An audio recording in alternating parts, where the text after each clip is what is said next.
Hello friends, agriculture by Arvind YouTube channel पे आप सभी का स्वागत है।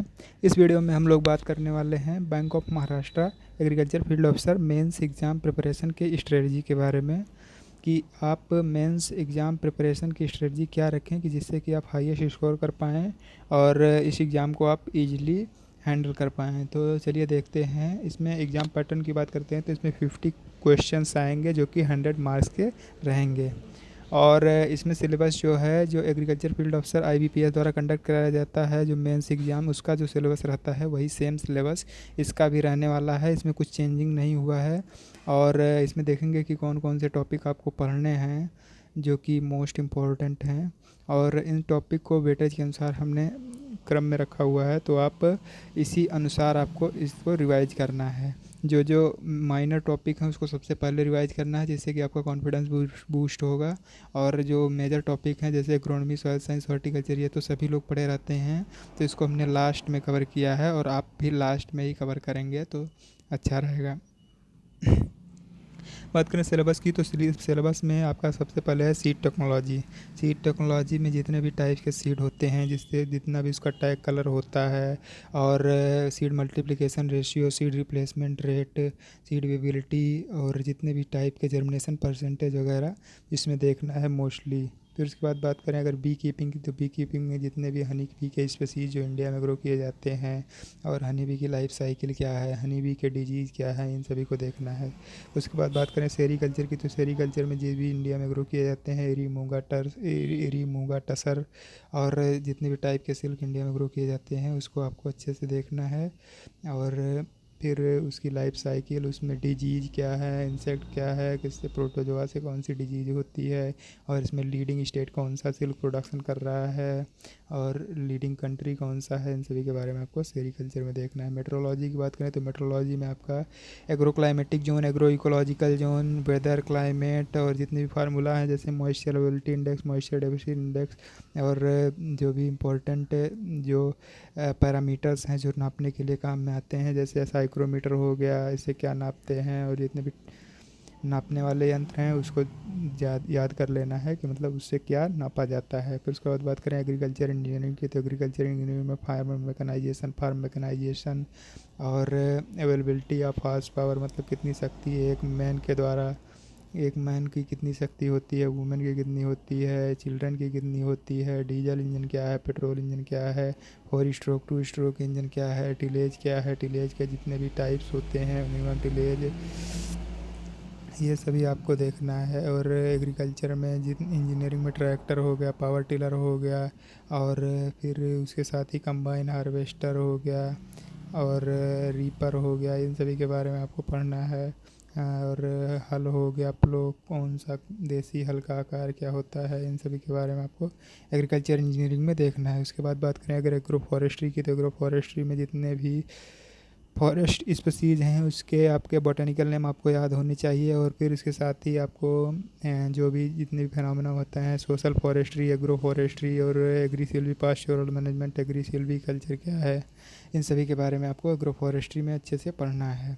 फिर उसके बाद बात करें फिशरीज़ की, तो फिशरीज़ में जो भी इंडिया में मेजर ग्रो की जाने वाली फिशरीज़ हैं, और हाईएस्ट प्रोडक्शन किस स्टेट का है, हाईएस्ट प्रोडक्टिविटी कितना है, जीडीपी में कितना कंट्रीब्यूट करती है, कौन सी फिश स्पीसीज रियरिंग, हैचिंग, और जितने भी स्टेज होते हैं उसमें कैसे पॉन्ड का मैनेजमेंट करते हैं, ये सभी आपको फिशरीज में देखना है अच्छे से। और इसका चार्ट बनाना है, कितना पीएच चाहिए, कितना लाइम रिक्वायरमेंट होता है, कितना महुआ खली डाला जाता है फिशरीज के पॉन्ड वगैरह में, इन सभी को भी अच्छे से देखना है। और आईएसएफआर रिपोर्ट की बात करें तो आईएसएफआर रिपोर्ट में जो मेनली आपका 2070 में आया है उसको आपको अच्छे से पढ़ाना है। और उसमें भी जो मेजर टॉपिक्स हैं जैसे कि हाईएस्ट फॉरेस्ट कवर क्या है, मतलब इंडिया का हाईएस्ट फॉरेस्ट कवर किसी स्टेट का है, हाईएस्ट परसेंटेज वाइज कवर कहाँ है, लीस्ट कवर कहाँ है, और कितना परसेंटेज वाइज ग्रोथ हाईएस्ट हुआ है, कितना परसेंटेज वाइज ग्रोथ लीस्ट हुआ है किसी स्टेट में, ये सब भी देखना है। और इसके साथ ही कौन सा मतलब country highest forest cover area में है, और फिर इसके साथ ही dense forest, very dense forest, scrub, जितने भी टाइप्स होते हैं उन सभी को भी आपको अच्छे से देखना है आईएसएफआर रिपोर्ट में। लाइव स्टॉक सेंसस की बात करते हैं तो लाइव स्टॉक सेंसस जो कि इस बार का कंडक्ट कराया गया, ऑनलाइन कंडक्ट कराया गया, और ये कौन सा लाइव स्टॉक सेंसस था, मतलब कौन सा नंबर था इस लाइव स्टॉक सेंसस का, और फिर इसके साथ ही इसका पॉपुलेशन, जैसे काऊ, मिल्क काऊ, बफेलो और सीप, गोट, इन सभी के बारे में। और फिर जिसमें जो हाईएस्ट ग्रोथ हुआ है और इंडिया जिसमें मेजर जिसकी संख्या ज़्यादा है, जैसे आपका बफेलो, गोट, सीप, बो और जितनी बोवाइन एनिमल हैं उसकी पॉपुलेशन इंडिया में ज़्यादा है, तो आप इनको अच्छा ज़्यादा प्रेफरेंस देंगे। और फिर जिसमें लीस्ट ग्रोथ हुआ है उसको भी देखना है कि किसमें लीस्ट ग्रोथ हुआ है, और किस ब्रीड की पॉपुलेशन किस स्टेट में ज़्यादा है, ये सब भी आपको देखना है लाइव स्टॉक सेंसस में। और पोल्ट्री ब्रीड का कितना पॉपुलेशन है, एक का कितना कंट्रीब्यूशन है, और एक कितना प्रोडक्शन हुआ, ये सब भी आपको लाइव स्टॉक सेंसस में देखना है। फिर उसके बाद बात करें export import production current data की, तो एक्सपोर्ट इंपोर्ट पर जितने भी इंडिया से एग्रीकल्चर प्रोडक्ट एक्सपोर्ट इंपोर्ट हुए हैं और इसका प्रोडक्शन डाटा क्या है, मतलब फूड ग्रेन प्रोडक्शन क्या हुआ है, सीरियल प्रोडक्शन क्या हुआ है, पल्स प्रोडक्शन क्या हुआ है, इंडिया का एडवांस एस्टीमेट कितना था, इन सभी के बारे में आपको अच्छे से रिवाइज करना है। और जितने भी डाटा हैं, हॉर्टिकल्चर प्रोडक्शन कितना हुआ, फ्लोरिकल्चर कितना हुआ, कौन सा स्टेट आ गया है, कौन सा कंट्री आ गया है, इसमें भी आपको देखना है करंट डाटा में। फिर उसके बाद बात करें अगर एक्सटेंशन की, तो एक्सटेंशन में जितने भी प्रोग्राम्स चलाए गए हैं एक्सटेंशन में स्वतंत्रता से पूर्व और स्वतंत्रता के बाद, उन सभी को आपको अच्छे से रिवाइज करना है। उसको लॉन्चिंग डेट याद करना है, किसने लॉन्च किया था ये याद करना है। और जो मेजर मेजर स्कीम्स हैं, जो मेजर प्रोग्राम चलाए गए थे एक्सटेंशन के दौरान, वो भी आपको याद करना है। एक्सटेंशन एजुकेशन क्या है, ये भी आपको अच्छे से पढ़ना है। और जितने भी इसमें जिसके द्वारा प्रोग्राम्स को चलाया गया था एक्सटेंशन वाले, उसको तो ज़रूर आप याद कर लीजिएगा, क्योंकि यहाँ से एक दो क्वेश्चन आ जा सकते हैं, जैसे एटावा पायलट प्रोजेक्ट किसने शुरू किया, ये टाइप के क्वेश्चन जो होते हैं इसको आपको देखना है। तो उसके बाद बात करें अगर पैथोलॉजी की, तो पैथोलॉजी में जितने भी क्रॉप हैं जो कि मेजर क्रॉप्स हैं जो इंडिया में ग्रो किए जाते हैं, जैसे कि राइस, व्हीट, शुगर केन, मेज और बार्ले हो गया, कॉटन हो गया, और जो कि जहाँ पे हाईएस्ट पैथोजेंस लगते हैं, तो उन सभी क्रॉप्स को, और इसके साथ ही फ्रूट क्रॉप जितने भी हैं जहाँ से क्वेश्चन एग्ज़ाम में आते हैं वही वही कवर करना है।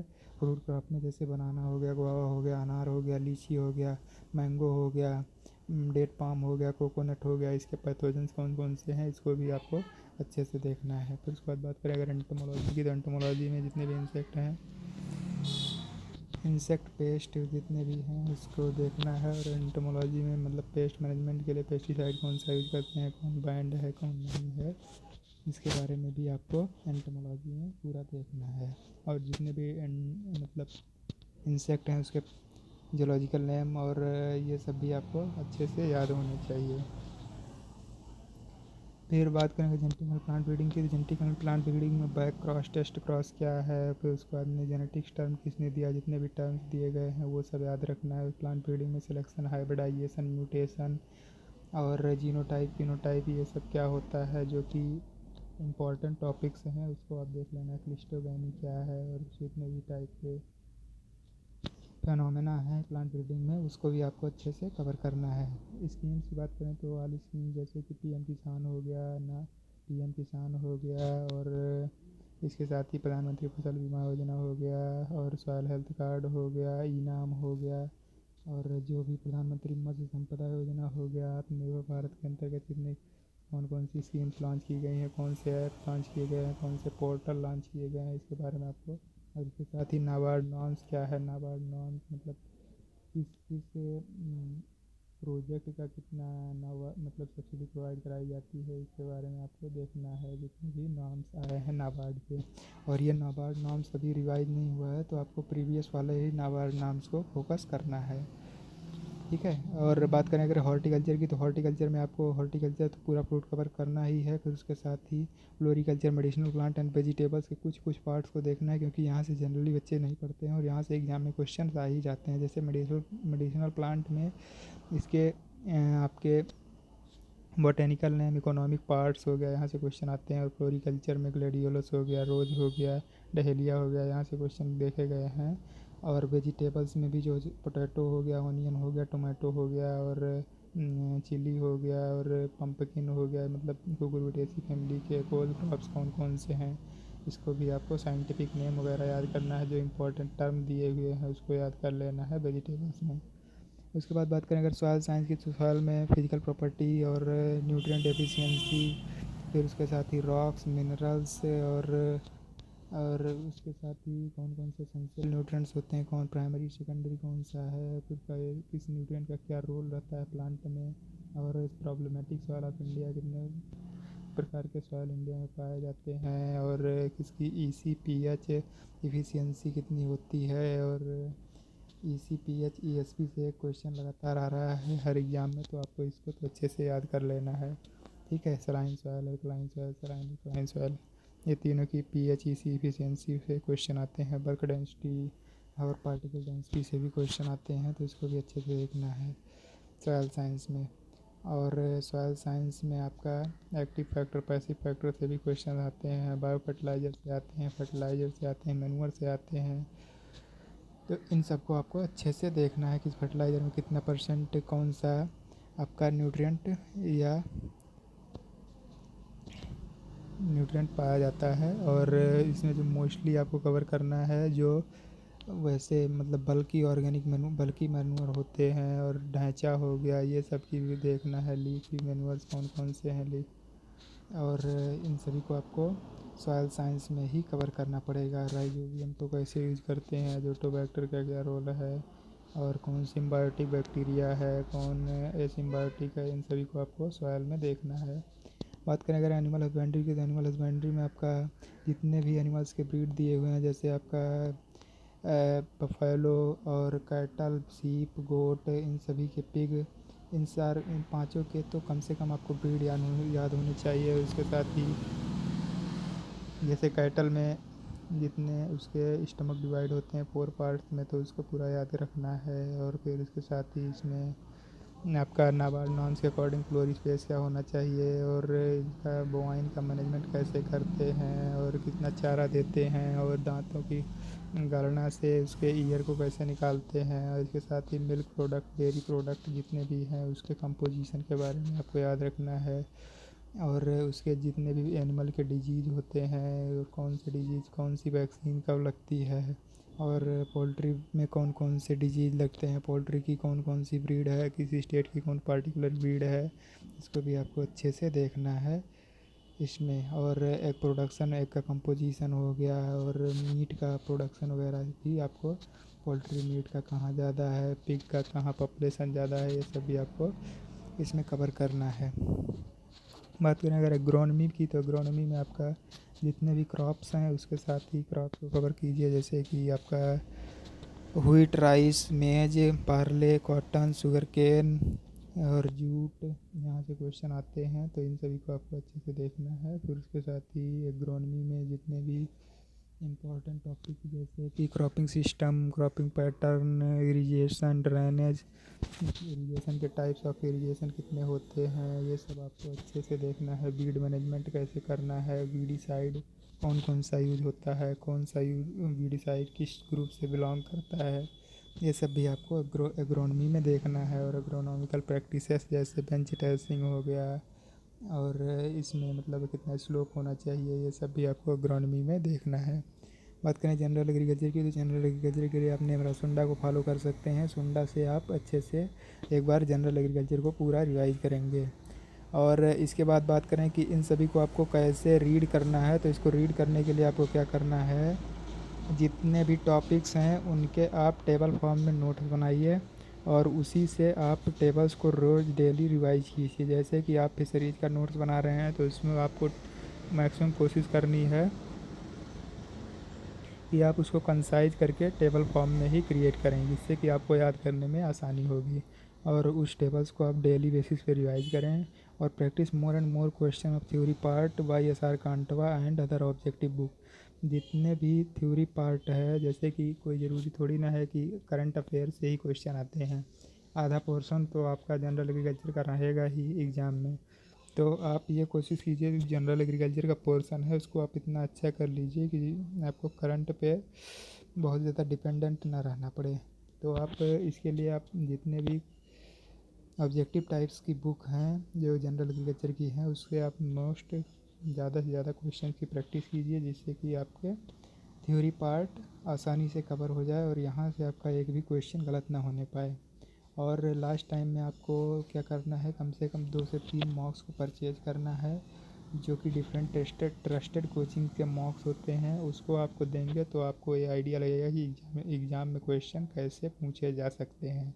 जैसे किसी एक पर्टिकुलर कोचिंग में जो क्वेश्चंस आते हैं वो उस हिसाब से बनाए जाते हैं, और दूसरे कोचिंग वाले जो मॉक टेस्ट बनाएंगे वो दूसरे हिसाब से बनाएंगे, तो आपको ये पता चल जाएगा कि हाँ, इस टाइप से भी इस क्वेश्चन को पूछा जा सकता है। तो इससे आपको बहुत फ़ायदा होने वाला है। तो ये सभी आप अगर करेंगे और मॉक्स को एनालाइज कीजिए, फिर उसके बाद जितने भी रॉन्ग क्वेश्चन हुए हैं उसको नोट करके उसको याद कर लीजिए। अगर आप इतना करेंगे तो ये निश्चित है कि आपका मेंस एग्ज़ाम क्लियर हो जाना चाहिए। अगर आपको ये वीडियो इन्फॉर्मेटिव लगी हो तो प्लीज़ चैनल को लाइक करें, सब्सक्राइब करें और ज़्यादा से ज़्यादा शेयर करें। धन्यवाद।